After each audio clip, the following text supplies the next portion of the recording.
In the latest of our Beyond Covid-19 series, it's time to look at inequality. We've all heard the platitudes, and while sure, we're all in this together, it's hitting us all a little differently and some much worse than others. So in an unequal society, will this bring us closer together or drive us further apart? The coronavirus does not discriminate. We're all in this together. Together. This virus is the great equalizer. This is a myth which needs debunking. African Americans are dying in disproportionate amounts. You can't ignore it. When she flatlined in my arms. Bus drivers and shelf stackers, nurses. Younger people and women. Workers risking their lives. We've got 1,000 people in emergency accommodation. If one person were to get it, it could quickly spread. Who says we're all in this together? It seems a strange quirk of history that as we grow more advanced, we grow less equal. There are a few exceptions to this bleak arithmetic, and it turns out pandemic's one of them. In the 14th century, the Black Death killed up to half of Europe's 100 million people. But that tragedy also served as a great leveller, helping to end feudalism as workers used their newfound bargaining power to negotiate their way out of serfdom. The working population was better off than before because they could sell their labor for higher wages. And those people who controlled the means of production, because all of a sudden their wealth, their assets were worth less. So the rich were less rich and the poor were less poor. Among the most dramatic drops in inequality hit at the start of the 20th century and the Spanish flu pandemic. With an unusually high mortality rate among adults between 20 and 40, which was further compounded by the effects of World War I, the Spanish flu was particularly cruel in the way it went after family breadwinners, and that forced societies to recast public health as a public issue, accelerating the implementation of universal healthcare in many developed nations. All of a sudden things become possible that would not otherwise be possible politically. In Australia, it prompted the fledgling federation's squabbling states to put aside their differences and form the first federal health department, the same one that led to one of the most successful COVID-19 responses. But this pandemic seems to be different for two reasons. Firstly, thankfully, it's just not as deadly. And secondly, it's been unleashed on a world that's wired completely differently, an age of hyper-capitalism with a global economy that's never been more connected. The richest 1% hold 44% of the world's wealth, and just 26 billionaires have the same combined wealth as the planet's poorest 50%. That's 3.8 billion people.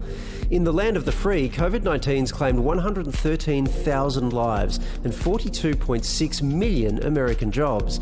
And yet, the US billionaire class has increased its wealth by 20% since late March.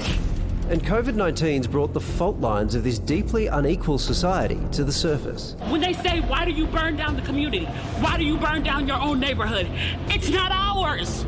We don't own anything. So the social contract is broken.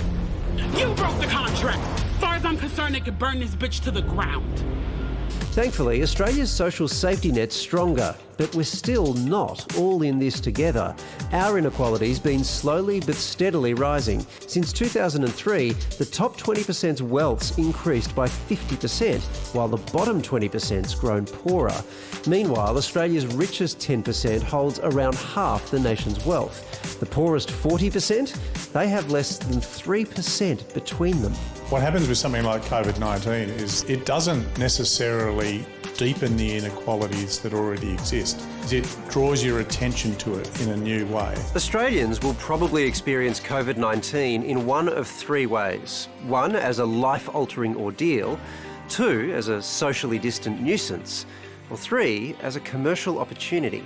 If your business model can endure lockdown and a long recession to survive and flourish in the new normal on the other side, you're probably having a pretty good pandemic.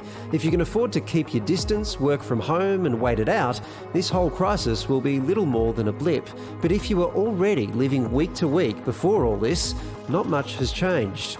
Oh, except that millions of Australians have suddenly joined you in the Centrelink queue. None of us is exempt from the threat that a recession brings. And some people who've never really experienced being treated in an unequal manner are experiencing that for the first time. And I don't think they're going to forget that experience. Suddenly, you have a whole lot more people from all different walks of life, all different classes, all different earnings levels, facing the very same battles. Where other pandemics have fundamentally reshaped society, this one seems to be accelerating existing trends and amplifying existing divisions. For starters, it's generational.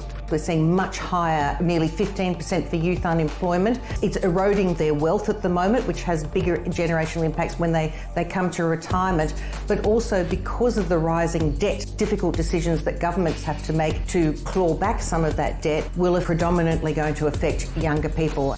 It's gendered too, with a severe so-called pink recession on the cards. We know that women tend to work in lower paid industries like retail, and so of course they have been the first ones to lose their jobs. Women have had higher losses in employment, bigger impact on wages, and also the male participation rate dropped by 1 percentage point, but for females it dropped nearly 2.5 percentage points.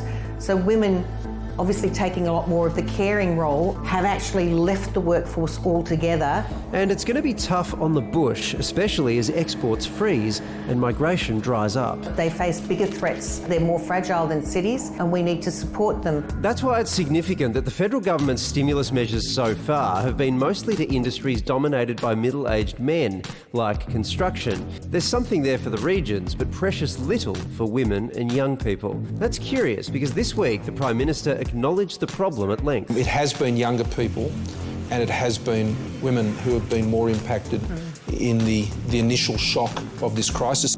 Maybe that means some policy is about to arrive to deal with this. We'll have to wait and see. What seems clear for now is these inequalities won't be fixed without a concerted effort. It's given us an early taste of a much larger change that people have been predicting. AI, robotics and others are going to bring about fundamental changes in employment. The benefits and burdens are not going to be equally distributed unless we make conscious decisions. We also need to sit down and say, what is the type of society that we want to have? But the trouble is that so far our political system hasn't shown much willingness to tackle the kinds of inequalities we're now facing in a systematic way. At the last election, there were a number of policies that were aimed at perhaps clawing back negative gearing, franking credits, some of the benefits of superannuation that benefit the older generation at the expense of the younger generation. We know that it's very hard to take benefits away from people, and of course there was a backlash against that. COVID-19 has provided an extraordinary opportunity to stop and think. It could be that we just squander the opportunity and go back to business as usual, hyper-partisan politics. I just think it'd be terribly sad. And while you mightn't think inequality affects you, it does, because it's about so much more than money. It's about what happens to the social fabric if it's allowed to reach a tipping point. Unequal societies tend to be less educated, they tend to be less politically engaged, more disempowered, and more dangerous. One major American study analysing 3 decades of research found that inequality is, quote, the single factor most closely and consistently related to crime. That's probably one reason South Africa, the least equal country in the OECD, is a much more violent place than Denmark, which is one of the most equal. When inequality takes hold, it acts as a kind of acid. It eats away at the bonds of a community and it causes it to fracture. As we start to make a transition into a new kind of society, fairness is the glue that will allow us to remain united given the challenges we're likely to face. You know, it's a really interesting point there, the idea that in a situation like this, people who've never been treated in an unequal manner are treated that way. And I think because empathy plays such a big role in people standing up for people who are, you know, in lower socioeconomic situations and more disadvantaged in society, in some ways that's a really good thing to get that understanding.